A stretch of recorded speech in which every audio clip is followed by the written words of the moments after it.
Hello students, NK Mittal law class में आपका स्वागत है।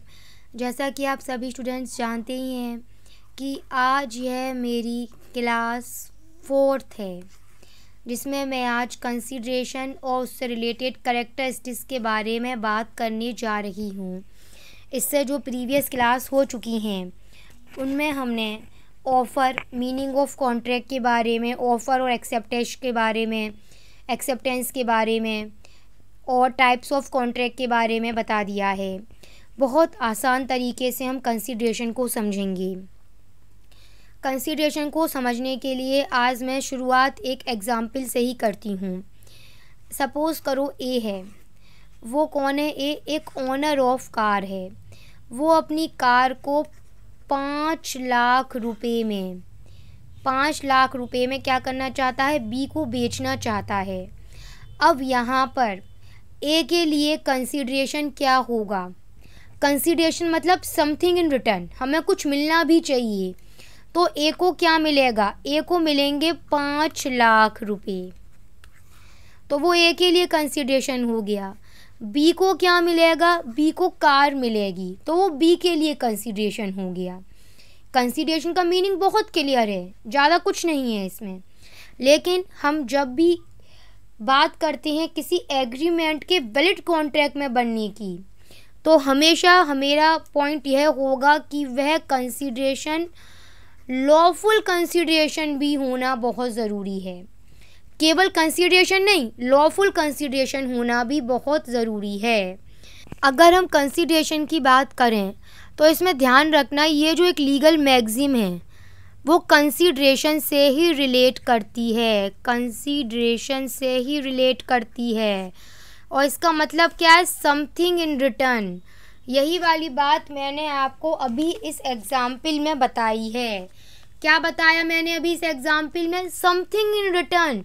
भैया ए को भी तो कुछ मिल रहा है ना। जब वो अपनी कार हैंड ओवर कर रहा है बी को, तो बी की तरफ से भी उसे कुछ मिल रहा है और वहीं पर बी को ए की तरफ से कुछ मिल रहा है। तो इस लीगल मैगज़ीम का मीनिंग क्लियर हो गया, समथिंग इन रिटर्न। अभी हमने सिर्फ अपना मीनिंग क्लियर करा है। अब हम बात करेंगे इससे रिलेटेड लीगल प्रोविज़न की कि कॉन्ट्रैक्ट एक्ट 1872 में कंसीडरेशन को कहाँ पर डिफाइन किया गया है? सबसे पहले सेक्शन याद कर लो, सेक्शन 2D में डिफाइन किया गया है। अब डेफिनेशन रीड कर लो। When at the desire of promisee और एनी अदर पर्सन। सबसे पहले कंसीडरेशन किसके डिज़ायर पर होता है? प्रोमिजर के डिज़ायर पर होता है। इस एग्जाम्पल के थ्रू समझो। यहाँ पर जो ए है वो क्या चाहता है? वो 5 लाख चाहता है, उसके बदले में अपनी उसे कार दे रहा है। बी क्या चाहता है? बी कार चाहता है और उसके बदले में 5 लाख दे रहा है। तो यह किसकी डिज़ायर पर होगा? प्रोमिजर की डिज़ायर पर होगा। कौन इसे कंसीडरेशन को दे सकता है? प्रोमिजी या कोई अन्य व्यक्ति दे सकता है। कंसीडरेशन के मामले में तुम्हें 2 बातें ध्यान रखना बहुत ज़रूरी है। पहली बात तो यह ध्यान रखो कि कंसीडरेशन हमेशा से ही प्रोमिजर की डिज़ायर पर होता है। दूसरा, या तो प्रोमिजी या कोई अन्य व्यक्ति इसको दे सकता है। कंसीडरेशन को देने का मतलब has done or abstain from doing, does or abstain from doing, promise to do or abstain from doing something. कोई भी ऐसा काम करना, हम इसे यह करने की प्रॉमिस करना, हम इसे कंसीडरेशन कहते हैं उस प्रॉमिस के लिए। जैसे कि यहाँ पर एग्जाम्पल में था, जो ए है वो प्रॉमिस करता है कि वो कार बी को देगा और बी उसके बदले 5 लाख रुपए देगा। तो 5 लाख रुपए ए के लिए कंसीडरेशन होगा और बी के लिए कार उसकी कंसीडरेशन में आ गई है। एक एग्जाम्पल और समझ लो, इसमें सब यही वाली बात आएगी। ए एक ऑनर है वॉल क्लॉक का, ठीक है। वो अपनी वॉल क्लॉक को 5,000 रुपये में क्या चाहता है? 5,000 रुपये में बी को बेचना चाहता है वह अपनी वॉल क्लॉक को। ए अपनी वॉल क्लॉक 5,000 रुपये में बी को बेचना चाहता है। अब यहाँ पर बी के लिए कंसीडरेशन क्या है? बी के लिए वो कंसीडरेशन है वॉल क्लॉक। और ए के लिए कंसीडरेशन क्या होगा, ए के लिए कंसीडरेशन होगा 5,000 रुपये जो उसको बी की तरफ से दिए जाएंगे। कंसीडरेशन क्लियर हो चुका है, कंसीडरेशन का मीनिंग डेफिनेशन क्लियर हो चुकी है। अब एक काम करो, इसके जो कैरेक्टरिस्टिक्स हैं उनको क्लियर कर देती हूँ, डेफिनेशन और क्लियर हो जाएगी। ये सारे इसके वेट कंसीडरेशन के एसेंशियल्स हैं। पहला यही है, एट द डिज़ायर ऑफ प्रोमिजर। भैया प्रोमिजर के डिज़ायर पर होना चाहिए। इसका मतलब यह है कि यहाँ पर जब ए अपनी वॉल क्लॉक बी को बेचना चाहता है 5,000 में, तो ए की पोजीशन प्रोमिजर की है, तो यहाँ पर प्रोमिजर की डिज़ायर है कि उसको वॉल क्लॉक बेचने पर 5,000 मिलेंगे। अब यह 5,000 उसको कौन पे कर सकता है, या तो खुद प्रोमिजी जो बी है वो उसको पे कर देगा, या फिर अगर उसने किसी को ऑथराइजेशन दे रखी है तो वो उसको आके पे कर देगा। बात क्लियर है। ठीक वैसे ही अब बी के मामले में समझ लो इसे। चलो यहाँ तक कंसिडरेशन के मामले में क्लियर हो गया। At the desire of the promisor, ये हमेशा से ही प्रोमिजर की डिज़ायर पर ही मूव होता है, ये बात मैं अभी भी क्लियर कर चुकी हूँ। यहाँ पर ए ने तय किया था कि उसे अपनी कार 10 लाख में बेचनी है। ए ने तय किया है कि उसे अपनी कार 10 लाख में बी को बेचनी है। अब यहाँ पर जो कंसीडरेशन ए के लिए है ना 10 लाख रुपए, वो उसके डिज़ायर पर है, वो उसने तय करे हैं 10 लाख रुपए। अब उसको जो पे किए जाएंगे ना 10 लाख रुपए, कौन पे करेगा उसे, ये प्रोमिजी पे करेगा। प्रोमिजी कौन है, बी है। या तो बी पे कर देगा, या बी ने अगर किसी को ऑथराइज कर दिया है तो वो आके पे कर देगा कंसीडरेशन। लेकिन सबसे ज़रूरी यह होगा कि यह कंसीडरेशन हमेशा से ही प्रोमिजर की ही डिज़ायर पर होगा। बार बार इसलिए रिपीट कर रही हूँ तुम लोगों के लिए मैं, क्योंकि कई बार यह चीज़ हमसे पूछी जाती है। लीडिंग केस समझ लो क्या था इसमें, दुर्गा प्रसाद वर्सेस बलदेव इसका लीडिंग केस है, और वो तुम्हें समझना बहुत ज़रूरी है इसमें। देखो इस केस में क्या था, यहाँ पर प्लेंटिव ने एक मार्केट को कंस्ट्रक्शन करवाया बनवाया था, लेकिन उसने ऐसा eight the desire of collector किया था, जो उनके डिस्ट्रिक्ट का कलेक्टर साहब थे, उसकी डिज़ायर पर उस प्लेंटिव ने वो मार्केट बनवाया था, ये ध्यान रखना। अब यहाँ पर आगे आके आता है रोल डिफेंडेंट का। इसमें डिफेंडेंट आया, उसने इस मार्केट में एक शॉप खरीदी। डिफेंडेंट ने इस प्लेंटिव से प्रॉमिस करा कि यह इसे प्लेंटिव को एक सर्टेन अमाउंट, सर्टेन किस्त दे दिया करेगा। क्या करेगा, एक सर्टेन अमाउंट इसको दे दिया करेगा बतौर कमीशन। आगे जाकर इस डिफेंडेंट ने अपनी इस प्रॉमिस को रिफ्यूज़ कर दिया, फुलफिल नहीं करा। प्लेंटिव ने सूट फाइल किया अगेंस्ट डिफेंडेंट। भैया साफ डिसाइड हो चुका था कि यहाँ पर कोई कंसीडरेशन था क्या, यहाँ पर जो कंसीडरेशन है वो प्लेंटिव के डिज़ायर पर था। जो मार्केट, जिस शॉप की आप बात कर रहे हैं, जिस शॉप का सामान बिकने पर सर्टेन अमाउंट प्लेंटिव को दिए जाने की आप बात कर रहे हैं, क्या वो मार्केट यहाँ पर प्लेंटिव के द्वारा बनवाई गई थी? नहीं, बल्कि वह कलेक्टर की डिज़ायर पर बनवाई गई थी। अच्छा, इसमें एक के जनरल वे में हम समझा देते हैं, समझ लो। ये समझो अगर ए और बी पड़ोसी हैं, नेबर हैं, पड़ोसी हैं। अचानक ए के घर में एक दिन आग लग जाती है। क्या हुआ, ए के घर में आग लग गई। बी आया और बी ने इस आग में जाकर अपनी जान पर खेलकर ए के गुड्स को, जो जल रहे थे, उनको बचा लिया। अब इतना करने के बाद में ए ने केवल यहाँ इस बी से कहा थैंक्स। उसने थैंक यू कह दिया और बात ख़त्म कर दी। उसने कोई रिवॉर्ड देने की बात की प्रॉमिस इससे नहीं करी है। फिर से बता दूं, ए और बी आमने सामने रहते थे। ए के यहाँ पर आग लग गई, बी वहाँ पर गया और उस आग में कूदकर अपनी जान पर खेलकर उसके सामान को उसने आग से बचाया है। यहाँ पर बी ने सब कुछ अपने आप वॉलंटरी करा था, फ्री में करा था। उसके बाद में ए ने इससे कहा ओनली थैंक्स। ए ने इसे थैंक्स कहकर बात ख़त्म कर दी। अब यहाँ पर जो ए था उसने अपनी तरफ से कोई प्रॉमिस नहीं बनाया उसको रिवॉर्ड करने के लिए। तो क्या यहाँ पर कोई कंसीडरेशन है? क्या यहाँ पर बी आगे जाकर कुछ भी वसूल कर सकता है ए से? नहीं कर सकता। क्यों? क्योंकि यहाँ पर उसने कुछ देने का उसे प्रॉमिस ही नहीं किया है। नेक्स्ट पॉइंट आता है, कंसीडरेशन जो है वो हमेशा प्रॉमिसी या कोई अन्य व्यक्ति के द्वारा भी दिया जा सकता है। कंसीडरेशन हमेशा याद रखना, ज़रूरी नहीं है प्रॉमिसी ही कंसीडरेशन दे, अन्य कोई व्यक्ति भी इसको दे सकता है। लीडिंग केस एक ही है, चनैया वर्सेस रमैया का लीडिंग केस है। समझ लो इस केस में क्या था। इस केस में एक माँ, एक मदर थी, उनके पास में एक प्रॉपर्टी थी।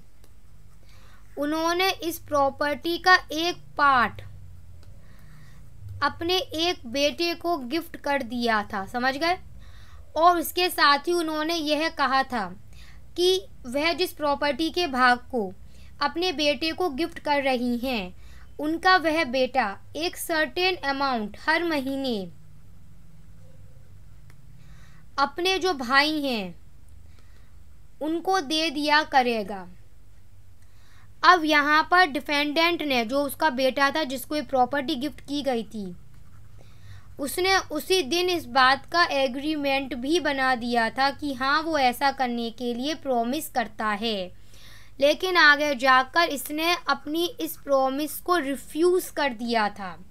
क्या कर दिया? इसने आगे जाकर अपनी इस प्रॉमिस को रिफ्यूज़ कर दिया था, क्योंकि इसका कहना यह था कि वह इन भाइयों को कुछ भी क्यों देगा, बल्कि इन भाइयों की तरफ से तो कोई कंसीडरेशन दिया ही नहीं गया है इसको अभी। लेकिन हमने क्या रीड कर रखा है रूल कि कंसीडरेशन प्रॉमिसी या कोई अन्य व्यक्ति भी दे सकता है, और तब इस केस में डिसाइड किया गया था कि उसको अपने भाइयों को सर्टेन अमाउंट देना होगा। इंपॉर्टेंट पॉइंट है एग्जीक्यूटेड एंड एग्जीक्यूटरी कंसीडरेशन। पहले तो एग्जीक्यूटेड क्या होता है और एग्जीक्यूटरी क्या होता है, इसका मीनिंग क्लियर कर लो।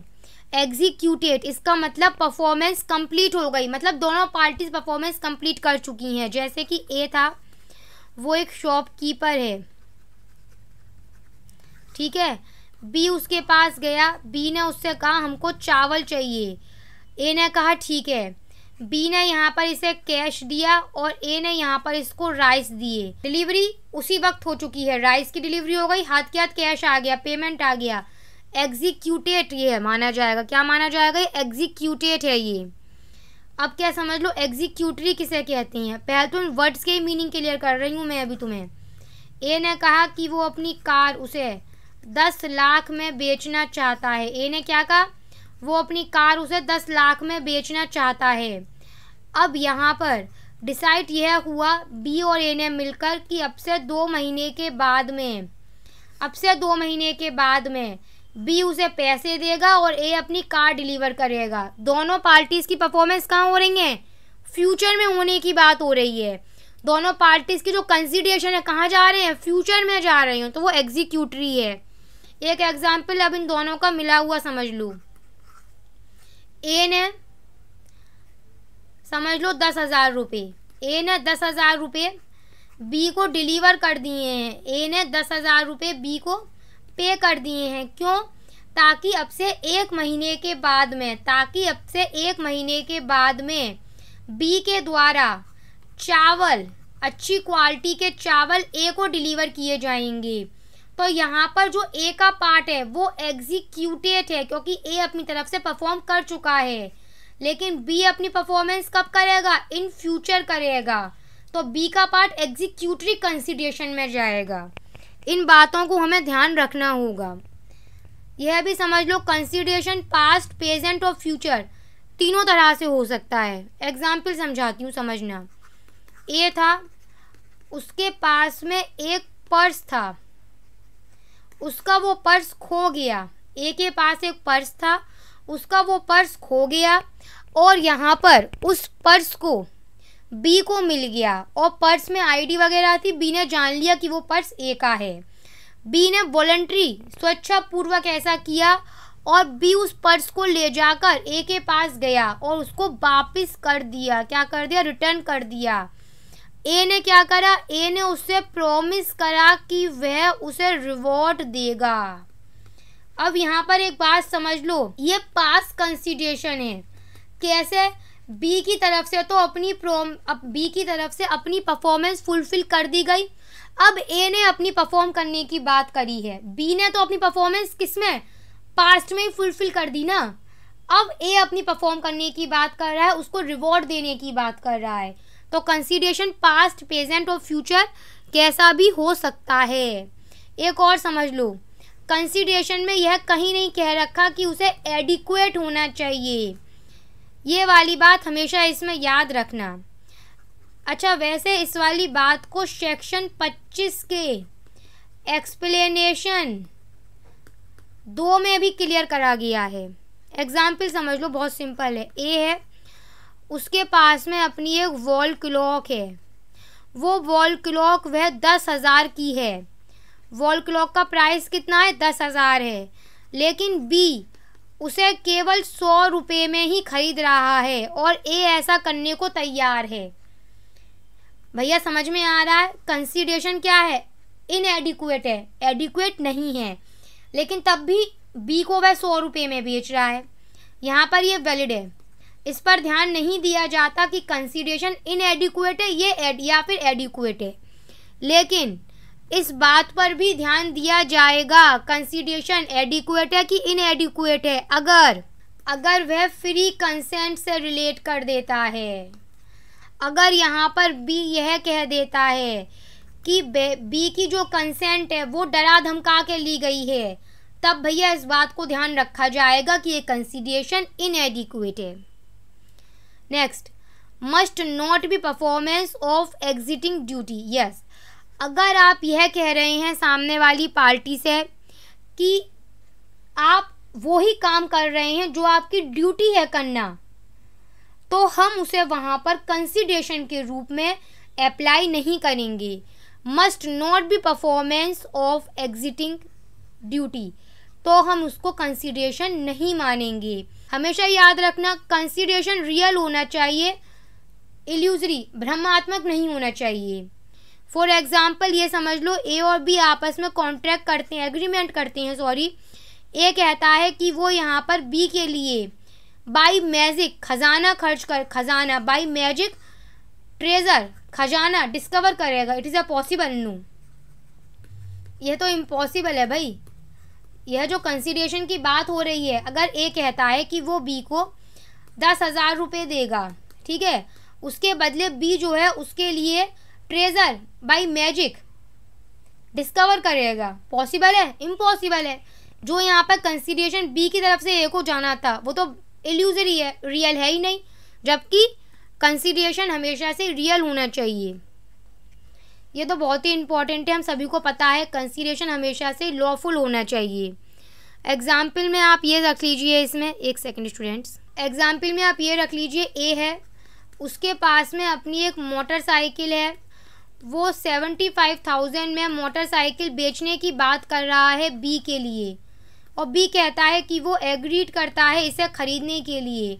तो भाई सब कुछ लॉफुल है, ये वैलिड है पूरी तरह से, क्योंकि लॉफुल कंसीडरेशन है, लॉफुल ऑब्जेक्ट है, वैलिड है ये।